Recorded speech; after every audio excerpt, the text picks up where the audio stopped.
Très souvent, quand je rencontre un couple, ma curiosité est telle que je ne peux pas m'empêcher de poser ces questions. Vous êtes rencontrés comment? Ça fait combien de temps que vous êtes ensemble? Comment t'as su que t'étais amoureux ou amoureuse? Comment était la demande en mariage? C'est pour ces moments, ces échanges que j'ai eu envie de créer ce podcast. Alors bienvenue dans Yes I Do, le podcast qui t'emporte dans une vague d'émotions, de bonheur et surtout d'amour. Yes I Do, c'est le podcast pour rêver, vibrer et frissonner. Si vous souhaitez suivre l'aventure du podcast et les coulisses, je vous invite à suivre le compte Instagram yesido.podcast et n'hésitez pas à vous abonner sur les plateformes d'écoute et me laisser un avis pour me soutenir dans ce nouveau chapitre. Bonjour Tiffaine, Bonjour Carole. tu vas bien? Écoute, très bien, je me réjouis de te rencontrer aujourd'hui et de parler de ce sujet tellement passionnant des relations amoureuses. Merci pour ton invitation. Bah écoute, merci à toi d'avoir accepté mon invitation et je suis ravie de te rencontrer et j'ai hâte de découvrir ton histoire d'amour et de parler d'amour avec toi. Et avant de commencer, est-ce que tu peux te présenter en quelques mots s'il te plaît? Oui, avec plaisir, je m'appelle Tiffaine, j'ai 30 ans. Je vis entre le Sénégal et l'Afrique du Sud avec mon compagnon depuis plusieurs années déjà. Et je suis entrepreneur. J'ai une activité en ligne de coaching en reconversion professionnelle et en création d'activités.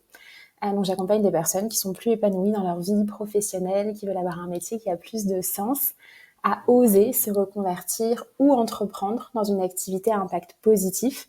Et j'accompagne aussi des entrepreneurs qui sont déjà lancés à entreprendre durablement en conciliant vraiment l'impact, la prospérité économique et l'écologie personnelle.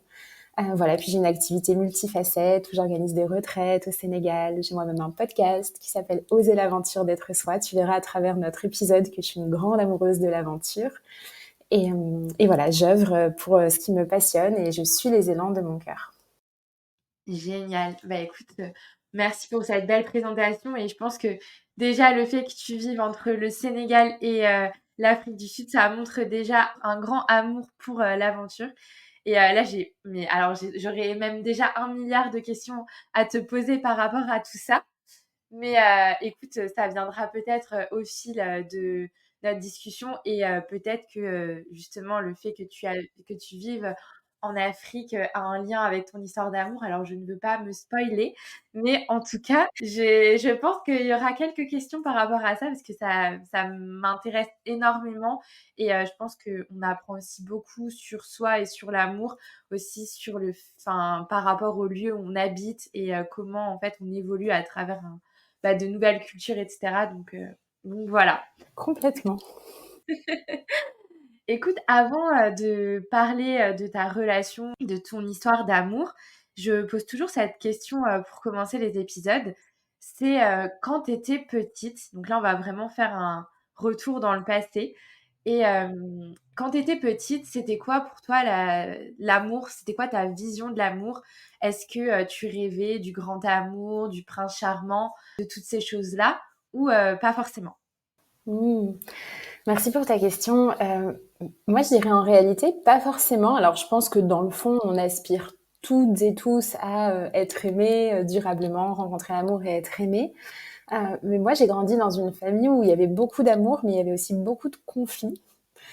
Et donc, j'avais pas forcément une image, tu vois, idéalisée des relations amoureuses. J'ai mes parents qui se sont rencontrés très jeunes, quand ils avaient 16 ans, qui sont toujours ensemble. Et donc, voilà, avec une famille où, comme je te dis, il y avait quand même beaucoup de conflits à l'époque. Donc, j'ai jamais imaginé, tu vois, je me suis jamais imaginé, mais avec le recul, je comprends pourquoi aujourd'hui, dans la vie que je mène, que de toute façon, j'aurais pas pu imaginer quand j'avais 10 ans, quand j'avais, tu vois, quand j'étais même encore plus petite. Je me suis jamais vraiment projetée en me mariant, projetée où est-ce que j'allais vivre.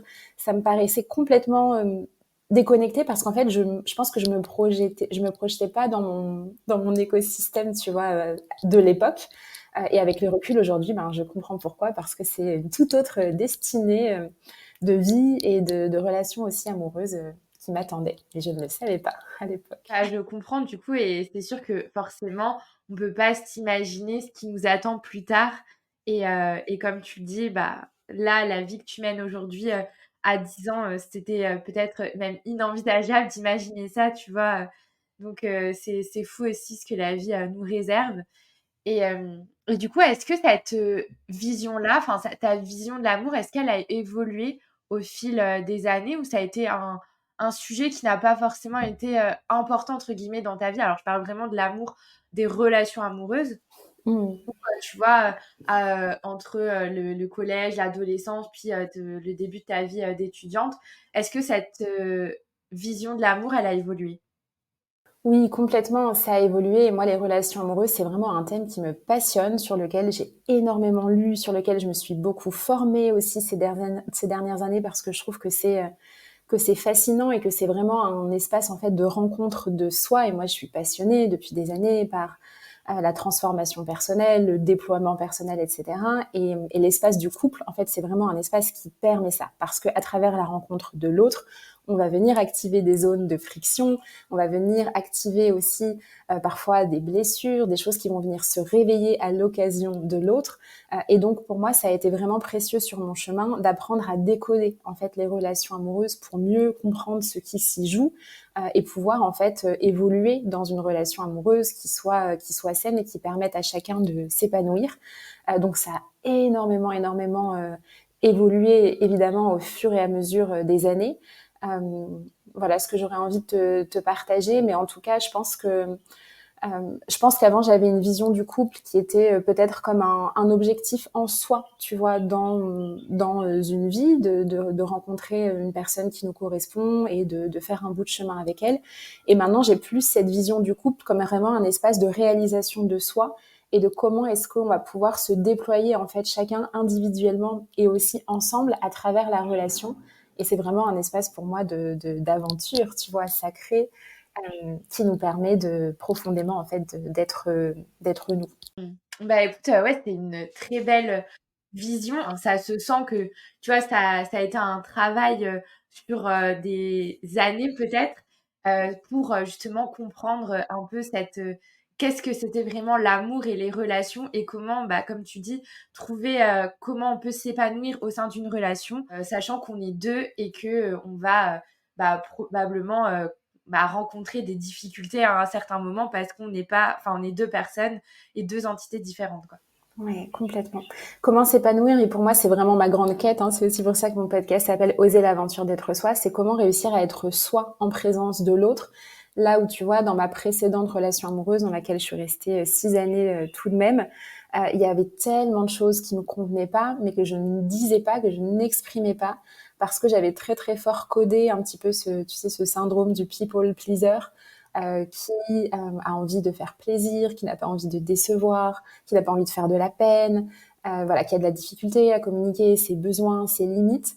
Et donc ça m'a vraiment en fait amené, tu vois, à faire tout ce chemin de comprendre comment avoir une communication qui est à la fois honnête, mais en même temps bienveillante, efficace, etc.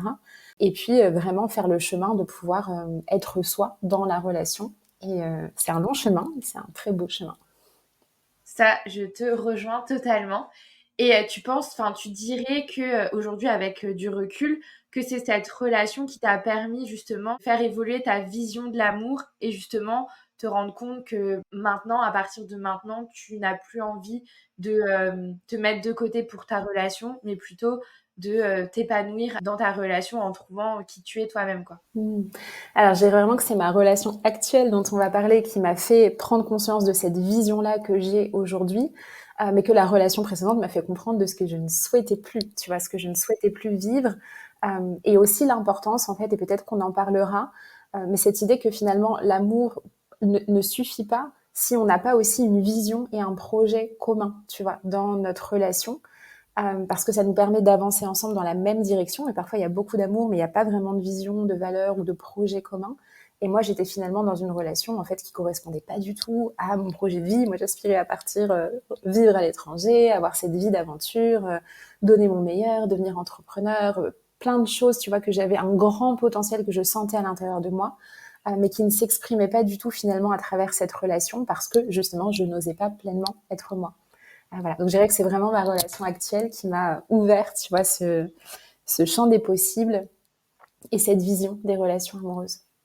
Eh ben, écoute, je pense que ça va être le moment, pour toi de nous raconter, cette histoire. Avant de rencontrer, ton chéri, actuel du coup, dans quel état d'esprit tu étais? Alors, avant de rencontrer mon chéri actuel, je m'étais séparée assez récemment, du coup, de la personne dont j'étais en train de te parler, avec qui j'étais restée 6 ans. Et c'était suite, donc j'ai rencontré mon chéri à 23 ans.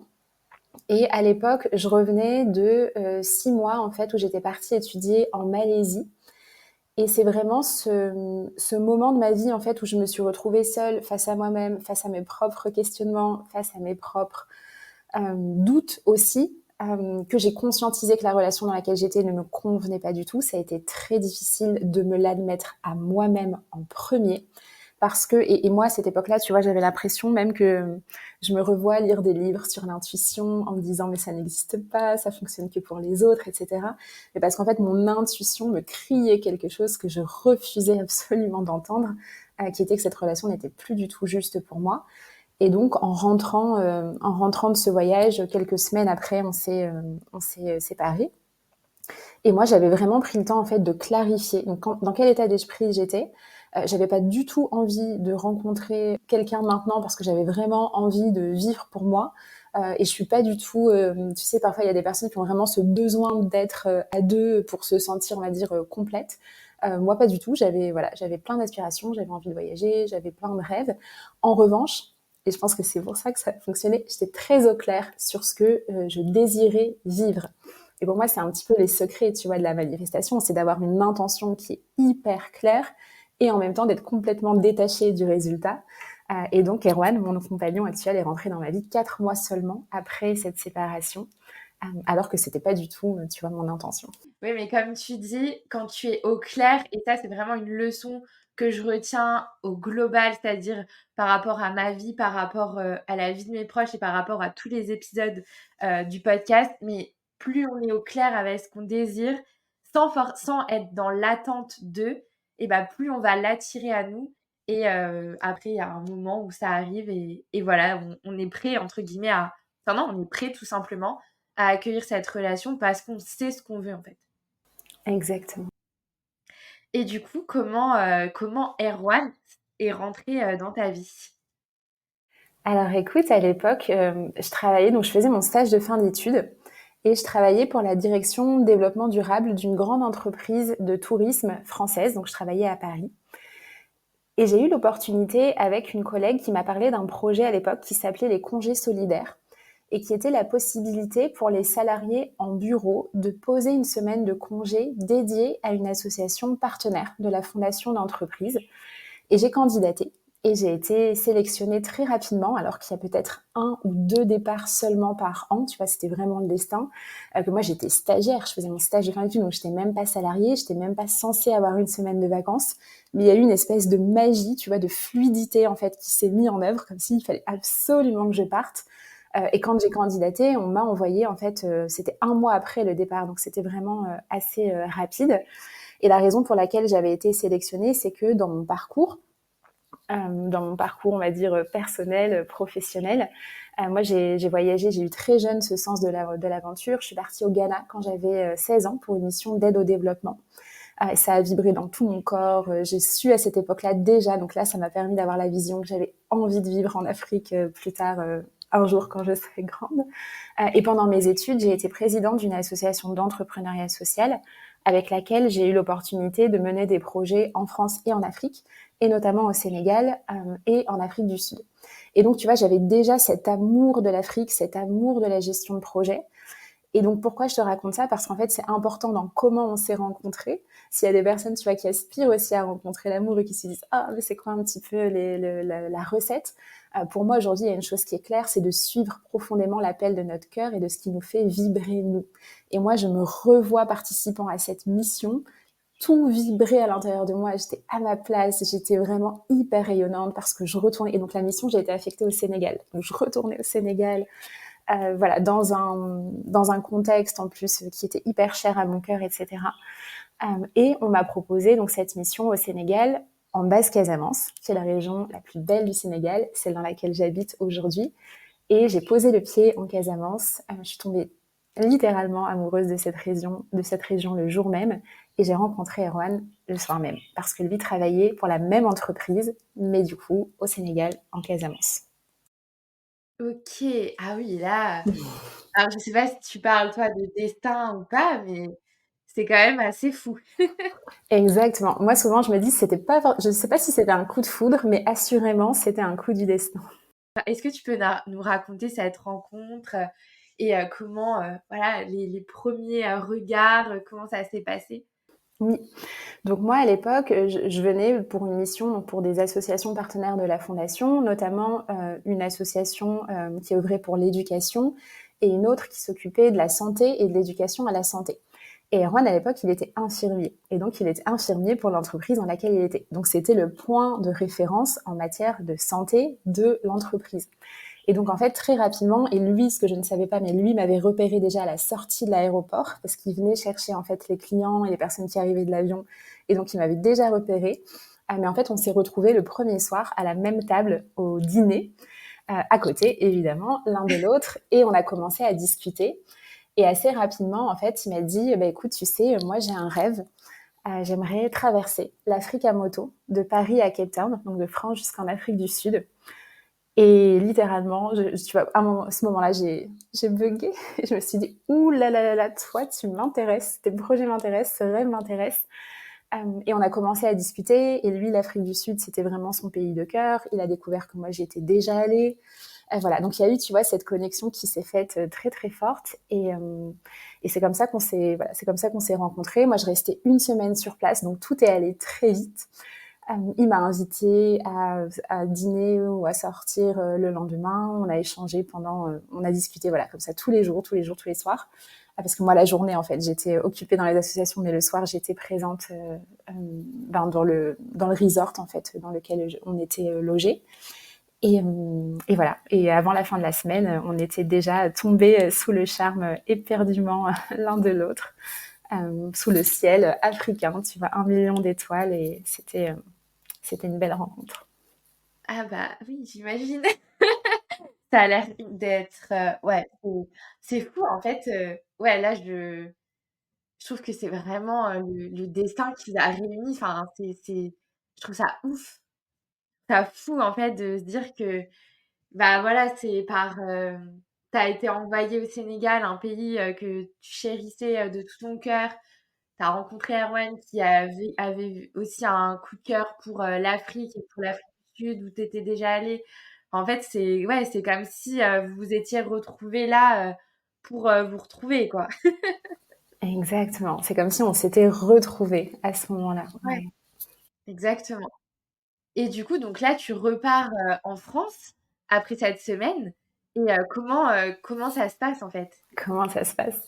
Alors là, c'est là que j'espère que vous êtes bien accrochés parce qu'il y a eu beaucoup d'aventures à ce moment-là. Comment ça se passe? Moi, je repars donc au bout d'une semaine. Je repars dans l'hiver parisien. On est fin novembre, donc c'était en novembre 2017. Donc on est fin d'année 2017, il neige à Paris, il fait froid. Moi, je ne rêve que d'une chose, repartir au Sénégal. Et à partir du mois de janvier, en fait, c'était mon stage de fin d'études, un peu bizarre, à l'issue duquel je n'avais pas fini mes études parce qu'il me restait 6 mois de master entre janvier et juin. Et donc, de toute façon, évidemment, on échange nos coordonnées, on s'écrit tous les jours. Et c'est évident, en fait, que je vais retourner au Sénégal à la première opportunité. Et donc, j'y retourne au mois de janvier. J'y retourne au début une semaine. La plus belle semaine de ma vie. C'était incroyable. Tout ce qui s'est passé en une semaine, tout ce qu'on a vécu, c'était vraiment une semaine complètement hors du temps, magique. Et moi, pour pouvoir le rejoindre, j'avais séché une semaine de cours. Moi qui étais plutôt, tu vois, la bonne élève. Voilà, j'ai toujours eu un petit côté rebelle, mais j'étais quand même plutôt sérieuse dans mes études, etc. Les études que je finançais moi-même. Donc voilà, tu as une certaine responsabilité aussi à être présente. Mais je savais en fait à l'époque, et je disais d'ailleurs, c'était hyper intéressant, je disais à toutes mes copines de promo, que je savais en fait que j'avais un rendez-vous avec l'avenir, tu vois, que j'investissais, que c'était sur mon avenir, que c'était, en fait, je le sentais déjà le potentiel en fait de cette relation. Et je me revois néanmoins, ça a été quand même très difficile de prendre la décision d'y retourner parce que je partais rejoindre quand même à 6 000 kilomètres un homme que je connaissais en réalité à peine. On avait échangé de nombreuses conversations, on avait passé 2 nuits magnifiques sous le ciel étoilé d'Afrique, mais on se connaissait pas plus que ça. Et donc ça m'a vraiment demandé de faire un saut dans la foi pour me dire, allez, je suis pas folle, je suis cette intuition avec laquelle j'étais en train justement, tu vois, de reconnecter. Et je me revois, il y a une phrase qui m'a beaucoup aidée à ce moment-là à prendre ma décision, qui était « on est toujours à une décision près d'une vie complètement différente ». Et au moment où j'ai fait ce choix de monter dans l'avion pour le rejoindre ici à Cap Skirring au Sénégal, je savais en fait que potentiellement ma vie, boum, venait de prendre une trajectoire complètement différente de ce qu'elle aurait pu être si je n'étais jamais montée dans cet avion. Et comme je te le dis, ça a été une semaine magnifique, à l'issue de laquelle c'était évident qu'on était ensemble, qu'on allait tout faire pour être ensemble. C'était pas évident parce qu'on vivait sur 2 continents différents. Et donc, je suis retournée une semaine en janvier, puis 3 semaines au mois d'avril. Et ensuite, pendant 2 ans, et peut-être que tu vas me poser des questions pour aller un peu plus dans les détails, mais pendant 2 ans, en fait, pendant 2 ans, en fait, on s'est rejoints un petit peu partout dans le monde avant de pouvoir vraiment réussir à s'installer ensemble. Et pour le coup, c'est le Covid qui nous a rassemblés et après lequel on ne s'est pas quitté. Mais les 2 premières années ont été vraiment, je dirais pas forcément à distance, même s'il y avait cette distance géographique, mais en réalité, on était quand même beaucoup plus présents et proches que, tu vois, la majorité des couples qui peut-être se croisent la semaine ou ne se voient que les week-ends. Nous, il y avait des temps où on était géographiquement séparés, pendant lesquels on échangeait beaucoup, on apprenait à se connaître, etc. Et puis, il y avait des temps qu'on passait ensemble où on était vraiment dans une qualité de présence absolue, dans des grands voyages, parce que du coup, Erwan a réalisé son voyage de Paris à Cape Town. Et moi, en fait, donc il m'a rejoint au Sénégal, et puis je l'ai rejoint en Côte d'Ivoire. Ensuite, je l'ai rejoint en Namibie, et puis il est arrivé en Afrique du Sud, il m'a rejoint en Tunisie, parce que moi, ensuite, à la suite de cette, si tu veux, de cette opportunité professionnelle où on m'avait envoyé au Sénégal, on m'a proposé un poste pendant 2 ans sur la zone Sénégal-Tunisie, qui correspondait en fait à ces 2 années où on était au début de notre relation et on a tout fait pour se rejoindre. Voilà, on a eu l'opportunité. Erwan a été envoyé travailler au Mexique, je l'ai rejoint au Mexique, puis il a démissionné parce qu'on pouvait pas se voir. Et donc, on a fait tout le tour du Mexique à moto, 5000 kilomètres à travers les États du sud du Mexique. C'était incroyable. C'était vraiment une période magique, tu vois, dans laquelle on a tout fait, en fait, pour se retrouver. Alors que, et à l'époque, tu vois, où il a été envoyé au Mexique, je me souviens. Donc, moi, je faisais encore mes études à Rouen. Et il m'a posé la question, il m'a dit, écoute, j'ai une opportunité professionnelle pour travailler dans un hôpital de Rouen et te rejoindre, ou bien j'ai l'opportunité d'être envoyée au Mexique. Qu'est-ce que t'en penses? Et moi, je lui ai dit, l'aventurière en moi s'est dit, mais choisis le Mexique. Moi, à ta place, je choisirais le Mexique sans aucune hésitation. Et si on est fait pour être ensemble, et si on a le désir d'être ensemble, on trouvera les solutions pour se rejoindre et pour faire en sorte que ça fonctionne. Et tu vois, voilà, la preuve, quelques mois après, je le rejoignais au Mexique, et puis finalement, on ne pouvait pas se voir. Voilà, donc ça a été tout un cheminement pour réussir à finalement se retrouver et commencer vraiment à vivre ensemble au bout de 2 ans de relation et 2 ans déjà d'aventure à travers le monde. Eh ben, ah oui, vous avez vécu, des sacrées expériences et aventures et en même temps, tu vois, je pense que comme tu dis, vous avez vécu tellement d'aventures à 2, même si vous étiez séparés géographiquement, qu'en fait, ces aventures-là, elles vous ont créé mais des souvenirs, inoubliables, des moments mais juste, incroyables. Enfin, tu vois, faire, 5000 kilomètres en moto au Mexique, voyager dans plein de pays. Enfin, c'est juste une aventure, exceptionnelle et qui vous a marqué, tu vois? Et qui vous a aussi forgé et renforcé donc c'est magnifique, je trouve, d'avoir réussi à trouver votre, équilibre, dans cette relation-là qui devait pas être simple aussi, quand même, à vivre au quotidien. Mais mais du coup, toi, tu vivais en Afrique. Du coup, tu étais partie vivre en Afrique, c'est ça? Exactement. En fait, suite à notre, donc on s'est rencontrés pour bien comprendre, parce que j'ai conscience qu'il y a plein d'allers-retours. On s'est rencontrés fin 2017. Erwan a été envoyé au Mexique en mai 2018, donc voilà, c'était 6 mois après. Moi, je terminais mes études en juin et je l'ai rejoint au mois de juillet.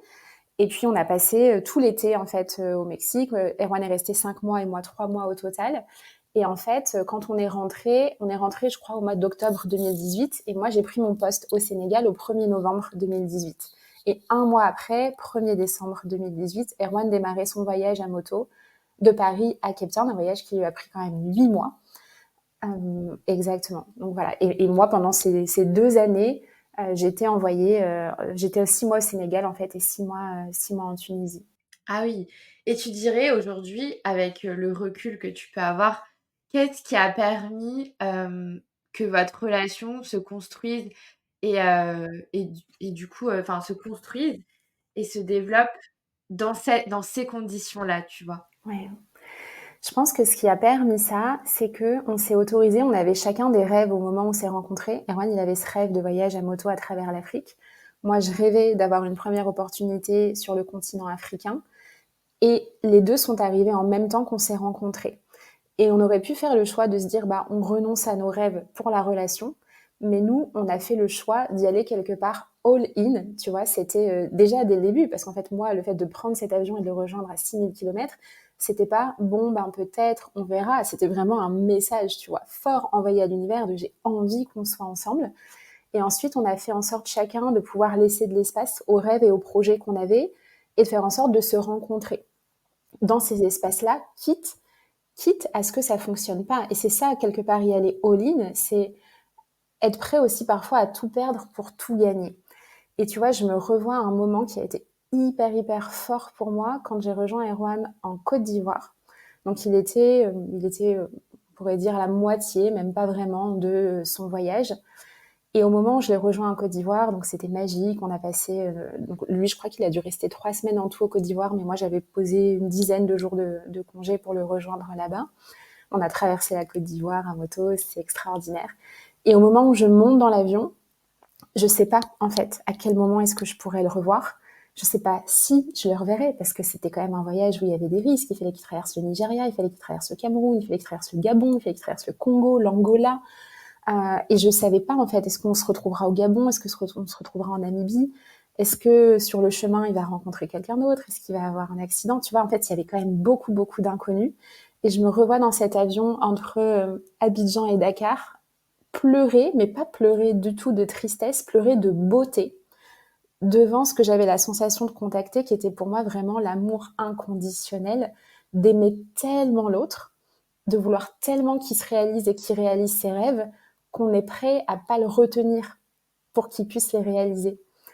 Et ça, tu vois, pour moi, ça a été hyper beau. Et je pense que le fait qu'on se soit autorisé chacun à vivre ses rêves et qu'on soit vraiment un soutien, parce que moi, je l'ai beaucoup aidé à structurer son projet, je l'ai encouragé là où tout le monde lui disait, mais t'es complètement fou, c'est hyper dangereux. Et moi, j'ai jamais invité la peur. Par moments, je l'ai ressenti, mais je l'ai jamais vraiment exprimé pour vraiment, en fait, l'encourager, tu vois, à réaliser son rêve. Et donc, je dirais que c'est ça qui a fait que ça a fonctionné, le désir profond d'être ensemble, le fait de laisser l'espace aux rêves qu'on avait et de faire en sorte de pouvoir se retrouver sur une vision commune. Tu vois, je pense qu'à un moment donné, c'est aussi important que ça converge. Et moi, typiquement, dans la deuxième année de mon poste entre le Sénégal et la Tunisie, j'avais annoncé à ma direction que je ne retournerais pas en Tunisie parce qu'avec Erwan, on avait envie de pouvoir se retrouver plus tôt. Et donc, j'avais réussi à faire toute une négociation pour être envoyée à l'île Maurice et Erwan pouvait me rejoindre là-bas. Et puis finalement, 2 semaines avant de partir pour l'île Maurice, on était au Sénégal, les frontières du monde entier enfermées parce qu'il y a eu le Covid. Et depuis cette époque-là, on n'est jamais parti à l'île Maurice. Alors, on y allait cet été en vacances, mais on n'est jamais parti vivre à l'île Maurice. On avait une petite revanche à prendre sur ce pays-là. Néanmoins, ça nous a permis de pouvoir nous retrouver tous les deux. Et ça a été hyper challengeant parce qu'après ces 2 années d'une vie hors norme, extraordinaire, à vivre des aventures complètement dingues dans des territoires, voilà, tu vois, parfois infinis, dans l'immensité, des paysages, le grandiose, etc. On s'est retrouvés tous les deux dans un petit appartement, comme tout le monde, tu vois, confinés. Enfin, alors confinés pas au Sénégal, parce que nous on était au Sénégal pendant toute la première partie, enfin pendant le premier confinement, donc on l'a pas du tout vécu de la même manière. Mais on a vécu le deuxième parce qu'on était rentré en France à ce moment-là. Et là, ça a été une période très challengeante. Mais ce qui a fait vraiment que ça a pris, tu vois, je dirais ça, que c'est ça, c'est le côté all-in et en soutien des rêves l'un de l'autre. Mmh. Ouais, c'est hyper puissant ce que tu racontes. Enfin, là, le moment, je repense au moment quand tu dis dans l'avion, par rapport à l'amour inconditionnel. Enfin, c'est vraiment ouais, ça demande une force aussi, tu vois, de se dire: «Bah, je le laisse réaliser son rêve», sans savoir, tu vois, derrière, qu'est-ce qui va se passer. De toute façon, on peut pas agir sur, ce qui va se passer, mais ouais, ça demande une force et comme tu dis, ouais, je pense que cet amour que tu lui portais et que vous portiez, tous les 2, ça a aidé, et le soutien aussi que tu as pu lui apporter dans son projet, bah forcément, quand tu soutiens l'autre dans son projet, même si au fond de soi, tu te dis: «Ça me fait peur», mais ne pas lui montrer pour qu'il puisse le réaliser, c'est une forme très puissante de l'amour, c'est clair. Exactement. Et puis je pense qu'il y avait aussi, tu vois, cette envie, ce désir commun, cette vision commune aussi d'un projet en Afrique, tu vois, dans le futur, dans le sens où Erwan, la première semaine, donc la toute première semaine où je suis retournée le voir, en janvier 2018, il m'avait déjà posé la question, est-ce que tu te vois élever des enfants et avoir une famille en Afrique du Sud? Tu vois, donc c'était déjà là, dans cette vision. Mais ensuite, ça nous a pris plusieurs années pour pouvoir vraiment raccorder les wagons et réussir à vivre véritablement. Je crois qu'on a mis les pieds tous les deux en Afrique du Sud ensemble au bout de peut-être 3 ou 4 ans. Donc, tu vois, ça a pris du temps pour vraiment pouvoir le rendre réel, aussi parce qu'il y a eu les confinements, les reconfinements, etc. Voilà, donc je pense que ça a été...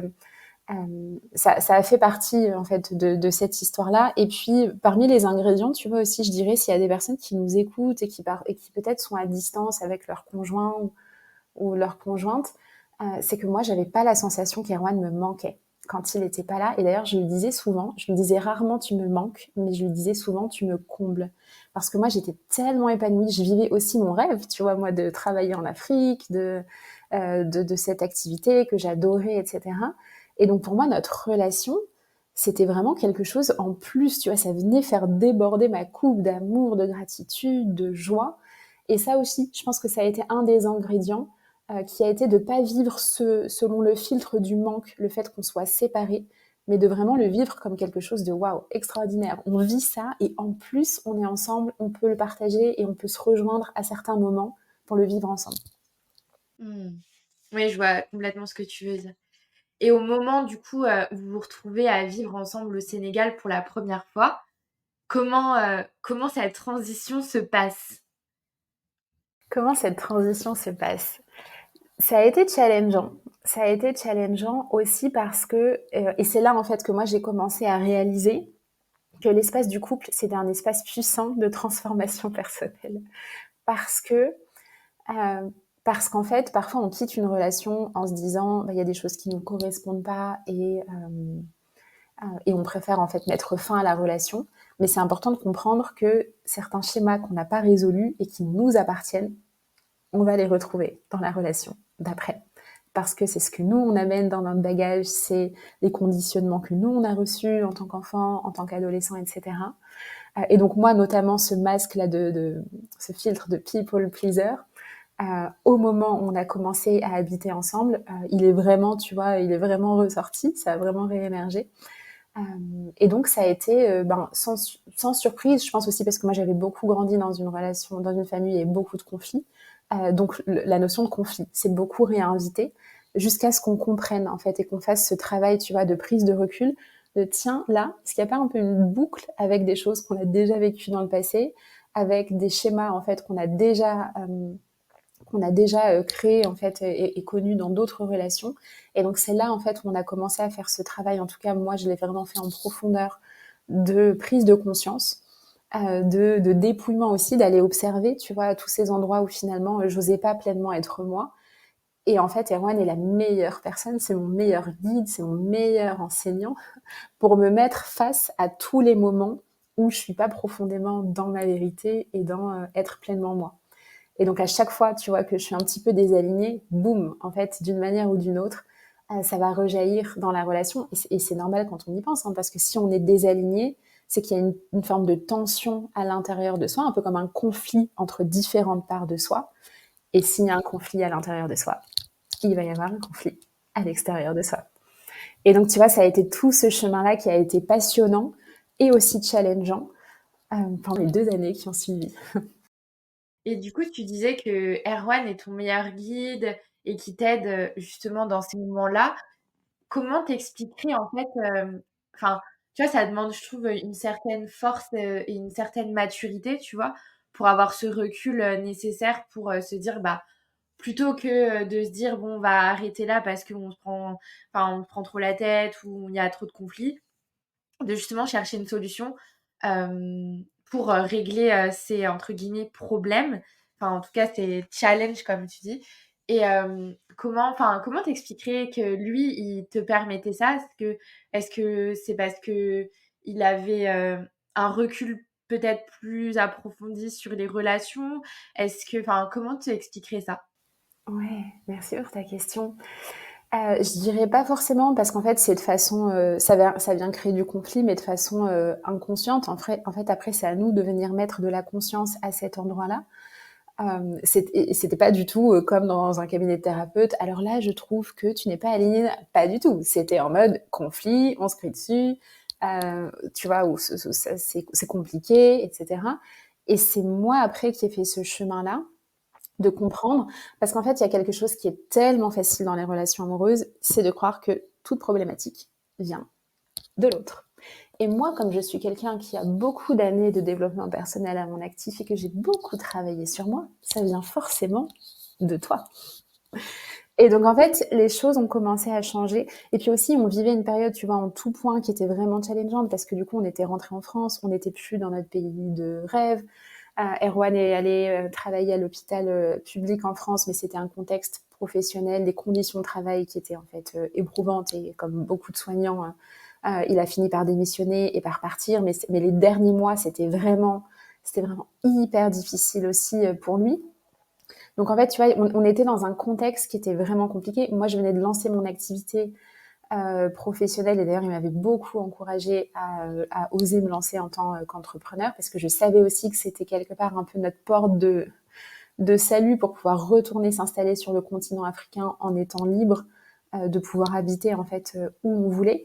Donc tu vois, on était dans ce contexte qui était un petit peu compliqué.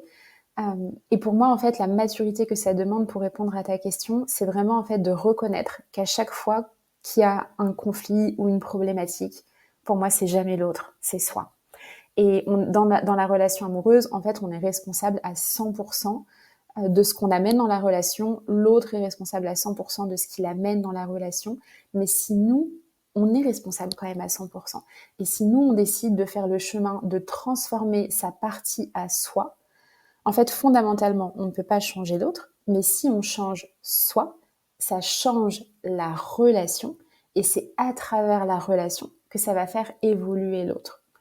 Et donc pour moi, ça a été vraiment ce moment de reconnaître que, ok, là je vois qu'il y a des schémas qui se répètent, des choses que j'ai connues il y a plusieurs années, dans mon passé, dans mon enfance, etc. Et donc je reconnais que cette part-là, en réalité, elle vient de moi, et je décide, même si j'ai déjà fait le chemin, moi, de mon côté, peut-être d'aller approfondir à certains endroits.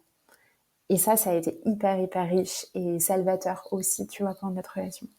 En fait, le fait de se rendre compte que ce n'est pas toujours la faute de l'autre, ça va nous permettre de déjà, travailler sur soi, de comprendre qu'est-ce qui nous pose problème au fond de nous? Qu'est-ce qui est réveillé, en fait? Qu'est-ce que c'est des blessures du passé? Est-ce que c'est des traumatismes qu'on a pu vivre? Enfin, en fait, toutes ces choses-là. Mais après, ça demande quand même une certaine ouverture d'esprit et une volonté, de justement, d'évoluer et de faire, en sorte que notre relation, en fait, elle puisse s'épanouir au mieux et évoluer, dans les meilleures, conditions possibles, quoi. Complètement.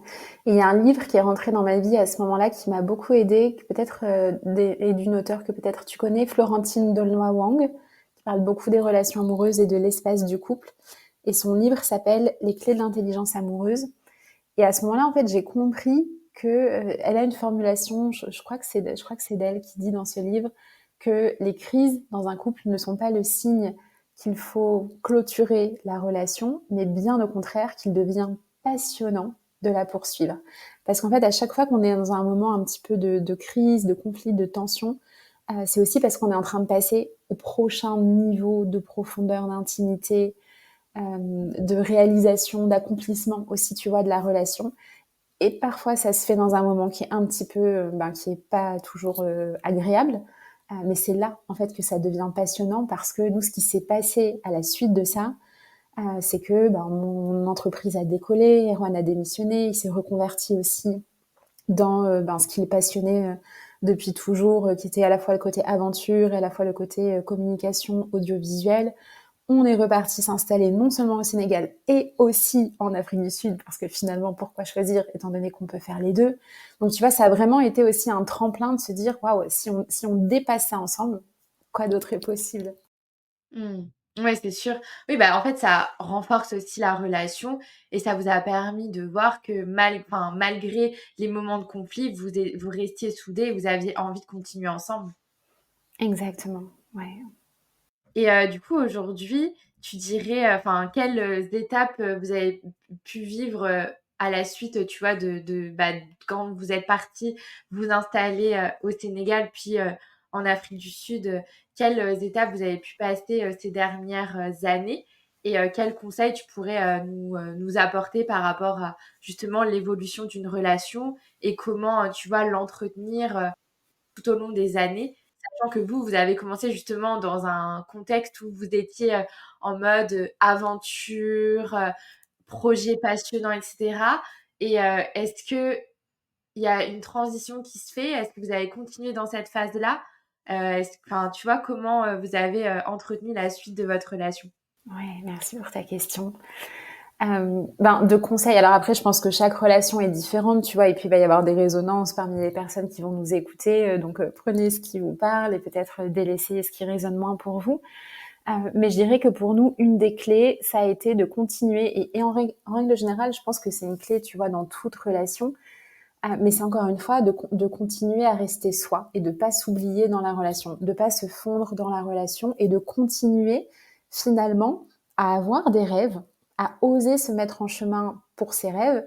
Et nous, la différence, c'est que maintenant, on le fait en étant ensemble et en vivant ensemble, alors que les premières années, il a fallu qu'on puisse faire converger en fait nos deux localisations géographiques et nos projets pour pouvoir se retrouver.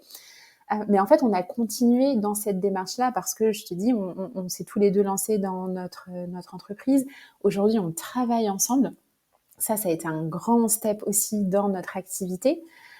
Parce que donc moi, j'ai un podcast et Erwan est en charge notamment de toute la partie post-production du podcast. Donc, c'est lui qui s'occupe du montage, du mixage, de la promotion, de la publication. C'est un gros travail, et tu sais, parce que toi aussi, tu as un podcast. Et donc, c'est lui qui est en charge de tout ça. Et voilà, il travaille avec moi aussi sur d'autres volets de mon entreprise, avec sa propre entreprise. Et donc là aussi, tu vois, ça a été une nouvelle étape parce que ça nous a demandé de bien baliser les choses aussi en termes de communication. Qu'est-ce qui est important pour moi? De quoi est-ce que j'ai besoin? Comment est-ce qu'on a envie que les choses puissent fonctionner ensemble? De créer aussi un peu une séparation entre quand on parle de travail et quand on est plutôt dans notre relation amoureuse et dans notre vie. Tu vois, par exemple, un petit tip, c'est qu'on a un canal WhatsApp qui est dédié, qui s'appelle Collaboration Podcast. Et on s'écrit sur ce canal-là à chaque fois qu'on parle de choses en lien avec le travail. Et on a un autre canal WhatsApp où là, c'est dédié à notre relation amoureuse, à la vie du quotidien, etc. Donc, je dirais ça. Et puis, je dirais de continuer, en fait, de s'autoriser à évoluer dans la relation. Parce que moi, je parle beaucoup d'entrepreneuriat. J'accompagne beaucoup les femmes entrepreneurs à entreprendre durablement. Je te le disais tout à l'heure en introduction. Et pour moi, une des clés, et on peut tout à fait faire le parallèle, en fait, avec les relations amoureuses, c'est le fait de s'autoriser à évoluer. Et parfois, ce qui fait qu'à un moment donné, on va quitter notre entreprise, l'entreprise qu'on a soi-même créée quand on est entrepreneur, c'est que finalement, on se rend compte qu'on s'est un petit peu enfermé dans ses offres, qu'il y a quelque chose qui nous correspond plus, qui est plus vraiment aligné, mais on ne s'est pas autorisé à grandir avec son entreprise, à évoluer, à se repositionner, à réajuster. Et je pense qu'on retrouve cet accueil-là aussi parfois dans les relations amoureuses. C'est-à-dire qu'on va finalement finir par se séparer de l'autre. Pourquoi?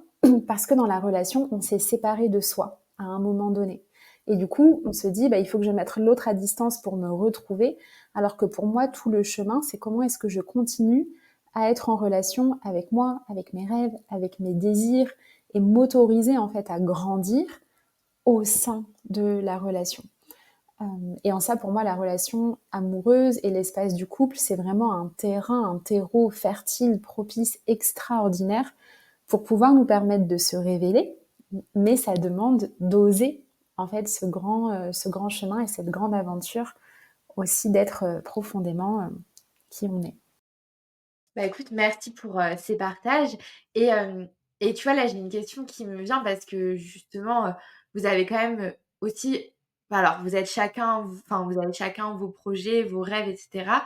Il y a quand même aussi des rêves et des projets qui vous ont, bah, qui sont communs, notamment le fait de vivre en Afrique ensemble et cetera et qu'est-ce que tu dirais par rapport à ça? C'est pourquoi aussi, vous avez tous les 2 cet amour pour l'Afrique? Est-ce que c'est quelque chose que, vous avez, que vous expliquez et qui fait qu'aujourd'hui votre relation, elle a pu aussi, se développer?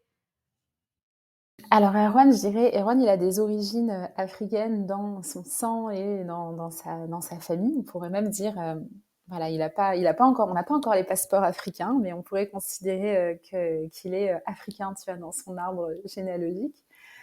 Et moi, j'ai pas vraiment d'explication, on va dire, à l'échelle de ma famille.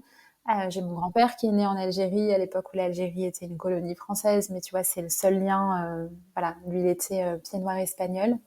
Donc il y a pas vraiment de raison, si ce n'est pour moi cet appel de l'âme, cet appel du cœur, tu vois, qui a jailli à l'intérieur de moi quand j'avais 15 ans et cet élan que j'ai osé suivre en partant au Ghana à l'époque où j'étais quand même très jeune et mes parents m'ont laissé partir. Ah, tu vois, c'est bien la preuve que c'était plus grand que moi, que c'était au-delà de moi. Et il y a toujours eu cet amour pour le continent africain. Donc c'est vrai que c'était extraordinaire pour nous de se rencontrer en Afrique. Et tu vois, quelque part aussi, il n'y a pas de secret. C'est qu'on rencontre la personne qui nous correspond quand on est en train de vivre la vie qui nous correspond. Et moi, parfois, j'ai des personnes qui me disent, mais toi, Tiffaine, t'as de la chance parce que ton compagnon, il est aussi entrepreneur et puis vous voyagez tous les deux. Et puis, vous êtes tous les deux amoureux du continent africain, etc. Mais ça, c'est aussi, on a aussi créé ça au sein de notre relation, dans le sens où quand on s'est rencontrés, ben, tu vois, on l'a partagé, on vivait pas sur le même continent, on avait deux métiers qui étaient différents. Donc, on a fait aussi en sorte de faire converger les choses. Ça, je pense que c'est important. Et j'ai perdu la première partie de ta question. Donc, il y avait le côté sur l'Afrique. Ah oui, et sur l'aventure et les projets communs. Ben, aujourd'hui, pour nous, c'est clair, tu vois, qu'on a envie de vivre en Afrique, de fonder une famille en Afrique. On envisage potentiellement d'acheter un pied-à-terre à Cape Town en Afrique du Sud dans un avenir proche. On avait aussi visité des terrains ici au Sénégal l'année passée. Donc peut-être qu'un jour, on aura un ancrage, tu vois, dans les deux pays. Et puis voilà, on aime tous les deux l'aventure. Là, Erwan m'a rejoint au Sénégal à moto le mois dernier, donc de France jusqu'au Sénégal, et il m'a demandé de le rejoindre au Maroc. Et tu vois, j'ai fait de l'espace. Moi, j'étais en plein lancement dans mon activité professionnelle. J'ai fait de l'espace pour le rejoindre parce que ben, c'était important. Donc c'est aussi, tu vois, d'arriver à danser en fait avec cet équilibre-là. Nous, on adore le voyage à moto. Moi, j'ai passé mon permis moto en France il y a quelques années du coup. On adore aussi le surf. D'ailleurs, on a fait du surf la première semaine où on s'est rencontrés ici au Sénégal. Et maintenant, on a accompagné un ami sénégalais à créer son école de surf ici en Casamance. Et tu vois, quand j'organise des retraites, parce que j'ai des retraites où je fais venir des groupes de femmes ici au Sénégal une fois par an. Et donc, on a toute cette partie-là où aussi on va surfer à l'école de surf. Erwan est présent, il me soutient dans l'organisation du séjour. Donc, en fait, je dirais que c'est ça, c'est d'avoir des projets communs et de laisser l'espace à l'autre aussi pour nous soutenir. Là où très souvent on a été aussi élevés, tu sais, comme des femmes fortes, indépendantes, on n'a pas besoin du soutien des autres. Et donc je pense que c'est ça aussi, s'autoriser à avoir des projets communs et accepter le soutien, l'aide de l'autre pour qu'il puisse aussi avoir une place dans notre vie et dans nos projets. Mais du coup, tu dirais que ouais, pour toi, donc ça fait partie des clés qui ont fait que vous construisez aujourd'hui une relation, saine et durable? Ouais. Ouais, ça fait vraiment partie des clés. Et moi, je pense qu'en fait, l'espace du couple, c'est aussi un espace. On nous apprend pas, en fait, à relationner. On nous apprend pas à relationner. On nous fait rêver. On est biberonné à des comédies romantiques, etc. Où en réalité, la majorité des histoires d'amour qu'on voit sur les écrans sont des histoires, alors que je qualifierais pas forcément de toxiques, mais en tout cas pas forcément saines. Où c'est aussi beaucoup de conflits, beaucoup de chaos, on n'est pas habitué, en fait, on n'a pas de modèle, on manque cruellement de modèles, de relations, de partenariats amoureux, tu vois, qui soient harmonieux, où chacun a l'espace, où chacun est dans le respect l'un de l'autre, permet à l'autre de se déployer, de déployer ses rêves, ses projets. Et je pense que c'est important de presque, tu vois, de se former, en fait, d'apprendre ça. Et on vit une époque extraordinaire parce qu'il y a plein de livres qui existent. Il y a plein de personnes qui œuvrent dans ce domaine-là. Moi, j'ai beaucoup aimé aussi le travail d'Alison Armstrong, qui est américaine, qui a des ouvrages, des formations qui sont magnifiques pour comprendre, en fait, et c'est peut-être ça la clé que j'aurais envie de donner, pour comprendre comment fonctionne l'autre, parce qu'on est fondamentalement pas câblés pareil, les hommes et les femmes.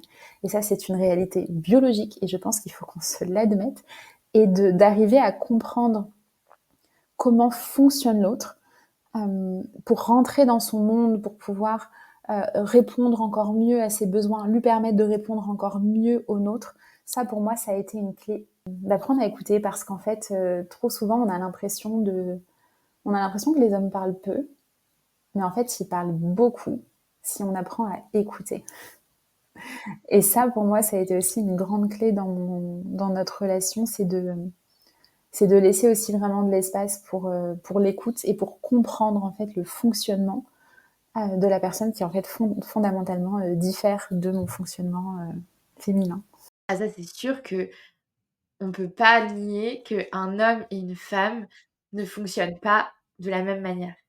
On est totalement, bah, alors je dirais peut-être pas totalement opposés, mais c'est hyper important et ça, je te rejoins mais totalement là-dessus, d'essayer d'apprendre à comprendre en fait comment un homme fonctionne. Alors là, on parle d'une relation, hétérosexuelle, mais comment un homme fonctionne, comment une femme fonctionne et d'essayer de, bah, comme tu dis, d'apprendre à écouter l'autre d'une manière peut-être différente. Ça va peut-être aussi de l'écouter, comme tu dis, en le regardant, en observant sa manière d'agir, et cetera.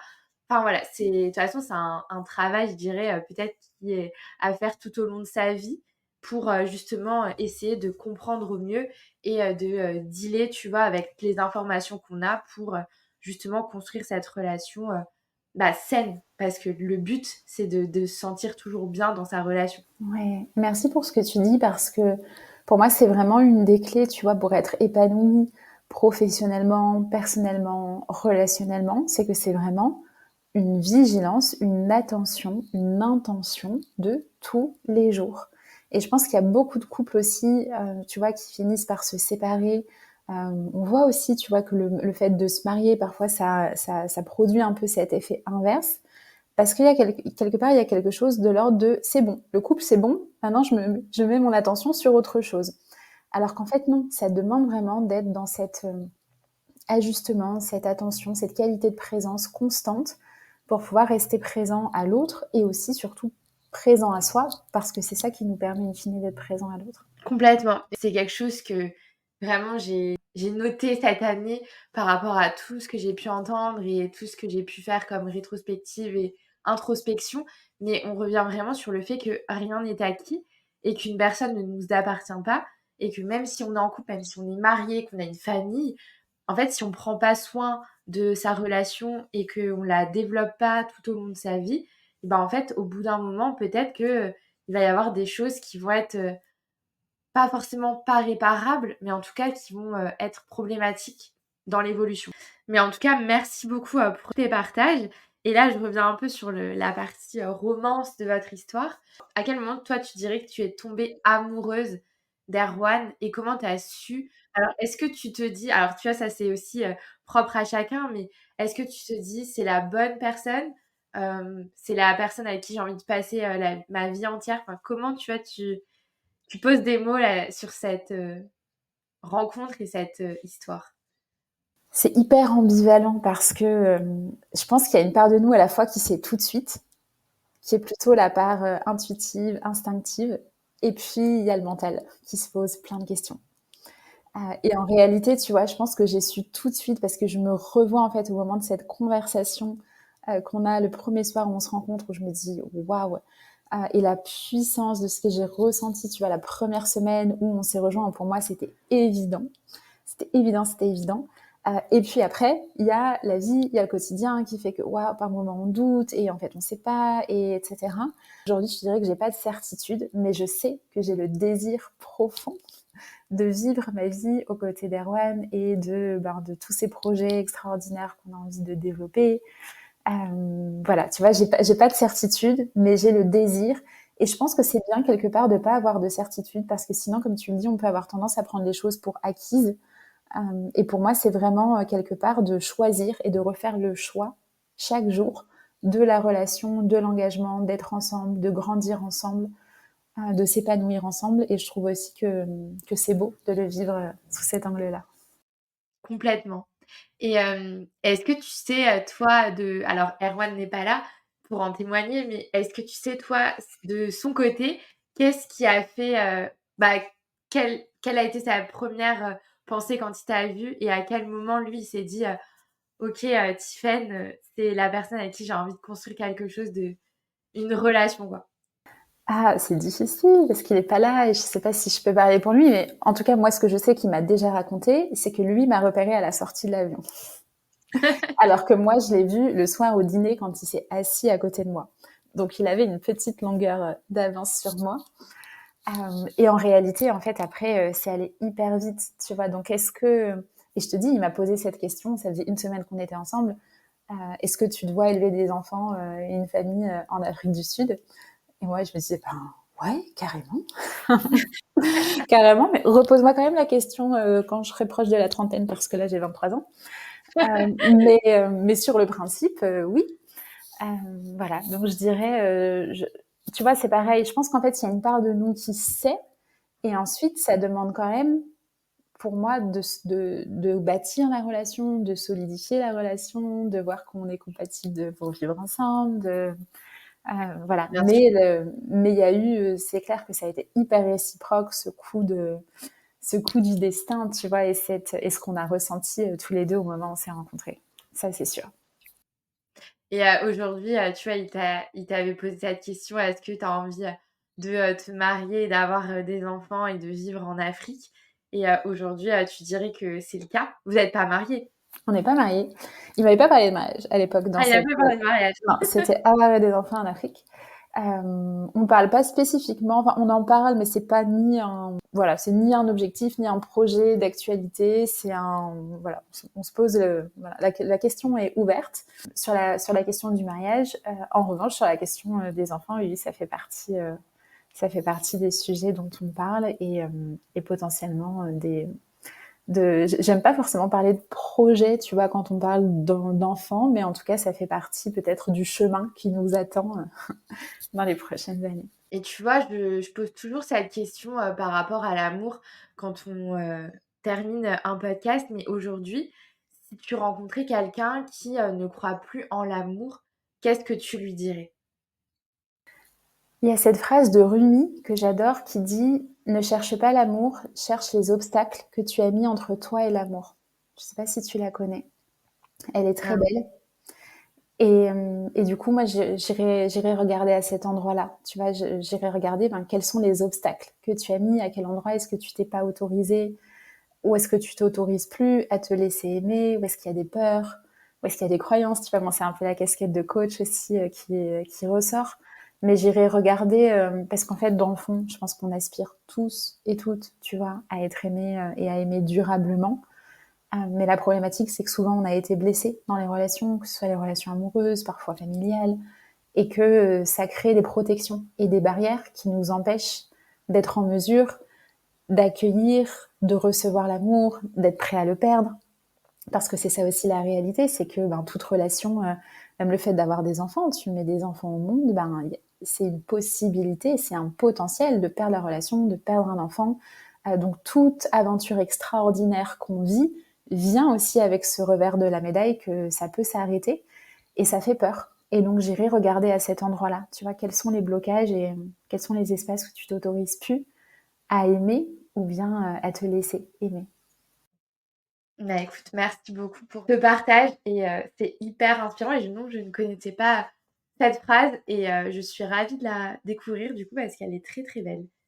Avec joie. Est-ce que tu as des choses à nous partager? Alors, tu vois, parce que tu vis en Afrique aujourd'hui et tu vois, on sait que les différences culturelles peuvent, avoir, des impacts sur, la vision, tu vois, de justement, bah, l'amour et cetera et est-ce que, ça, c'est vraiment une question qui me vient, mais est-ce que ta vision de l'amour, elle a évolué en vivant en Afrique?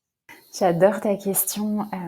J'avais fait il y a plusieurs mois un épisode de podcast sur mon podcast avec une femme qui s'appelle Caroline Marie-Jeanne et qui m'a recommandé un ouvrage je crois qu'elle est burkinabèse, qui s'appelle Sobonne Fousomé, et c'est The Spirit of Intimacy. Et dedans, elle parle de quelque chose qu'on retrouve effectivement dans beaucoup de tribus africaines, dans beaucoup de philosophies africaines, où ici il y a quand même un attrait, un ancrage très fort sur la spiritualité. Et dans ce livre, ils ont une vision que je trouve magnifique de l'amour, qui dit que c'est vraiment deux âmes qui se connectent parce qu'elles ont une mission à réaliser ensemble. Et c'est le fait de pouvoir être rassemblées, elles sont rassemblées au sein de la tribu, elles sont rassemblées dans la vie, parce qu'elles ont un accomplissement, une œuvre, tu vois, elles sont destinées à, ça peut être mettre un projet au monde, mettre un enfant au monde, accomplir quelque chose pour la communauté, tu vois, et ça, je trouve que c'est vraiment très beau de se dire que y a aussi une raison d'être de chaque relation. Et ça, c'est quelque chose qui m'est venu, tu vois, de cet héritage et de cette philosophie aussi africaine. Et puis, je pense aussi que le fait de vivre en Afrique, ça m'a permis d'ouvrir les yeux sur le fait qu'on est fondamentalement, on est différents. On a des rôles différents dans la société. Là où en Occident, on essaye vraiment de nous... on vise une égalité, alors une égalité sociétale qui est normale et qui est légitime, mais on vise à gommer en fait complètement les différences entre les hommes et les femmes. Et moi, je trouve ça beau qu'il y ait des rôles définis dans la société. Je trouve ça beau de de se laisser soutenir, de se laisser aider, de se laisser recevoir. Il y a beaucoup plus je trouve, de galanterie ici en Afrique, mais parce qu'en fait, en Europe ou en France, les hommes n'osent plus parce qu'ils se font embarrer, parce qu'on leur dit non, j'ai pas besoin. Et ça, en fait, moi, ça m'a permis de beaucoup reconnecter avec l'énergie du féminin, la présence et le féminin en moi. Et plus je suis connectée à cette énergie du féminin, plus j'invite l'autre naturellement à être aussi dans son énergie masculine. Et il y a une espèce de danse où chacun trouve en fait finalement sa place. Alors ça veut pas dire, voilà, on est aussi moderne dans le quotidien, héros admed, enfin, tu vois, mais il y a une espèce de, chacun a sa place. Et ça, je trouve que c'est hyper beau et c'est vraiment le fait de vivre en Afrique qui m'a permis de reconnecter à ça. Aussi parce que tu vois, ici, donc moi j'habite au Sénégal, ici il y a des initiations. Par exemple, pour les hommes, il y a un rituel qui s'appelle le rituel du bois sacré et tous les hommes, à un moment donné de leur vie, vont dans ce bois sacré qui dure 2 à 3 mois. Et c'est un rite de passage pour vraiment devenir homme dans la société. Et je pense qu'en Europe, enfin c'est même pas je pense, c'est évident, on n'a plus ce genre de rite, on n'a plus ces rites de passage. Et le fait de vivre ici, je trouve que ça fait vraiment aussi prendre conscience de l'importance aussi, à un moment donné, de vivre, tu vois, des moments d'initiation pour se rencontrer soi, pour incarner encore plus la femme que je suis, l'homme que je suis, qu'est-ce que j'ai envie d'accomplir dans cette vie. Et que c'est des moments, en fait, sacrés qui nous permettent d'être plus connectés à nous. Et encore une fois, plus on est connecté à nous, plus on peut être connecté aussi aux autres, à la fois dans la relation amoureuse, mais aussi au sein de sa communauté.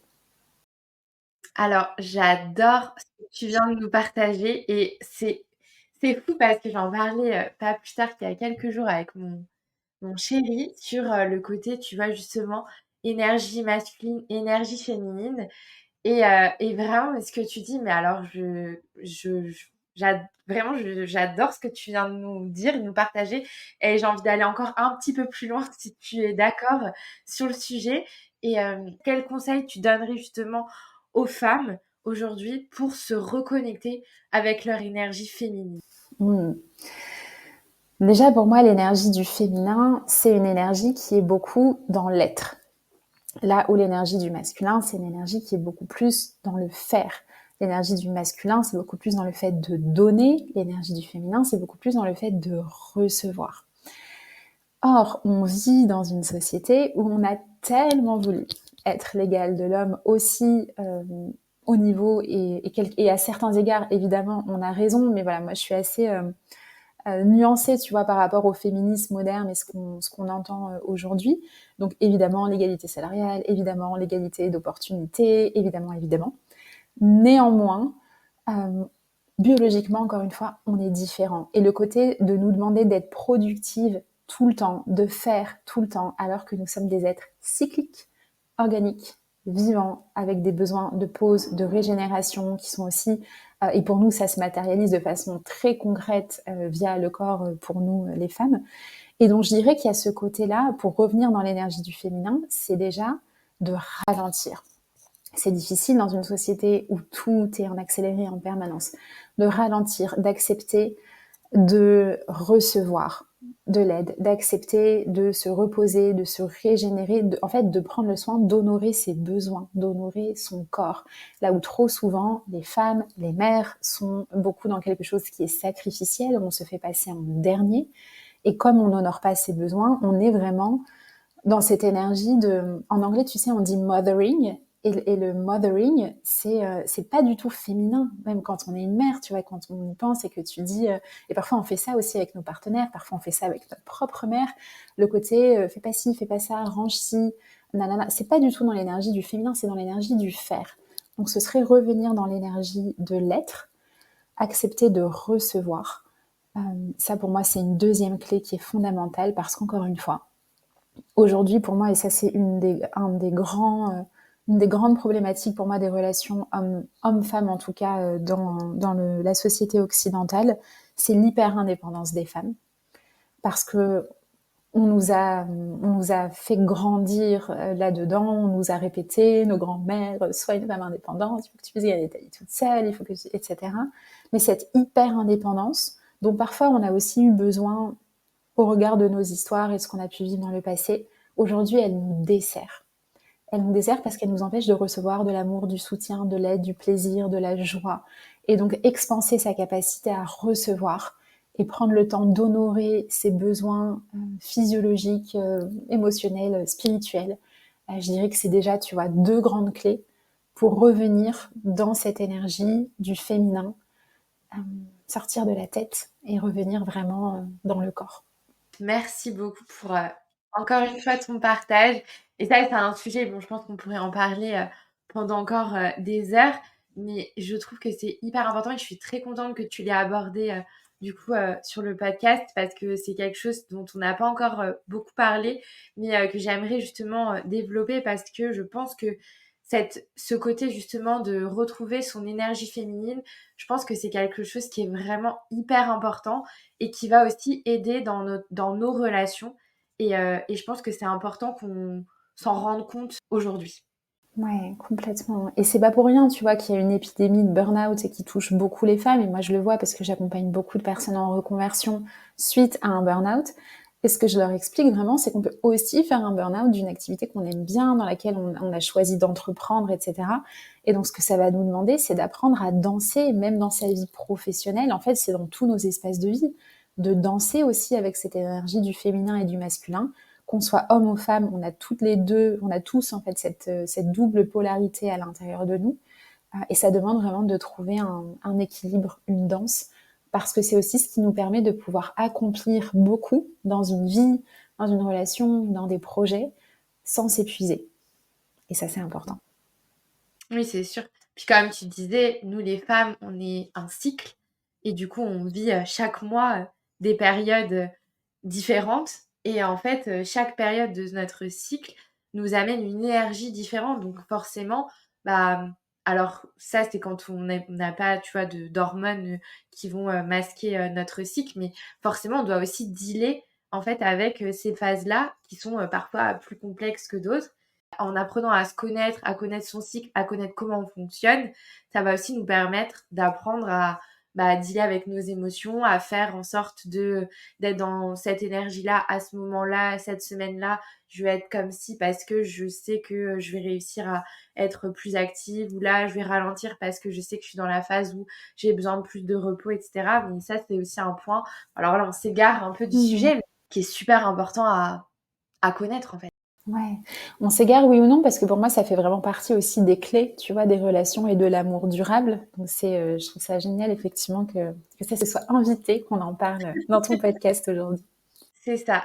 Bah, écoute, Tiffany, merci beaucoup pour, tout ce que tu nous as partagé de, bah, ton histoire d'amour avec Erwan et aussi, tous les conseils et toutes les clés que tu as pu, donner par rapport à l'amour, que ce soit l'amour, dans les relations, mais aussi l'amour de soi qui est, quelque chose de très important Et est-ce que pour conclure cet épisode, tu aurais quelque chose à nous partager? Un mot de la fin, peut-être un mot pour Erwan, ou voilà, un mot pour les femmes. Peut-être le mot pour les femmes, pour Erwan, pour les personnes qui nous écoutent, ce serait, pour moi, c'est un peu de toute façon l'essence de mon message, c'est d'oser en fait cette grande aventure de l'amour, de la vie, de la relation, parce qu'en fait, on grandit tellement. Pour moi, les relations amoureuses, c'est vraiment un accélérateur de croissance personnelle, c'est un catalyseur, tu es propulsé dans une autre dimension. Et c'est tellement beau en fait de s'autoriser. Pour moi, c'est comme si le but de la vie, c'est vraiment de s'autoriser à vivre et à ressentir pleinement. Et trop souvent, parce qu'on a peur de perdre l'autre, parce qu'on a peur d'être blessé, on va mettre des barrières, encore une fois, entre nous et l'amour. Et donc, ce que j'aurais envie de dire, j'aurais envie de remercier, tu vois, mon amoureux pour cette vie extraordinaire de voyage, d'aventure, d'amour qu'on vit depuis 7 ans maintenant.